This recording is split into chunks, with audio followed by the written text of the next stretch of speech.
Aries forecast for family 2021. You are very loyal to your family and friend, Aries. In fact, your friends often become like members of family to you. This year, though, you may start feeling that your loyalty has been taken for granted and not appreciated by someone you love.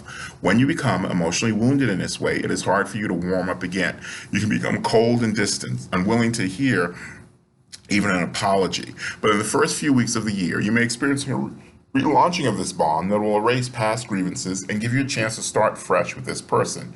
Be sure to take this chance. A large family event could be planned for later this year, but you shall know in advance. This may offer you a chance to reconnect with a family member that moved far away or whose life took off in a different direction, causing you to lose touch. You may find this to be a great way to begin communicating with the one you lost touch with. So by the time you meet up, you will have caught up and begun to forge a strong bond again. A close family member, such as a sibling, may express feelings of jealousy this year about some achievement of yours. Maybe they feel that you don't devote much time and attention to them.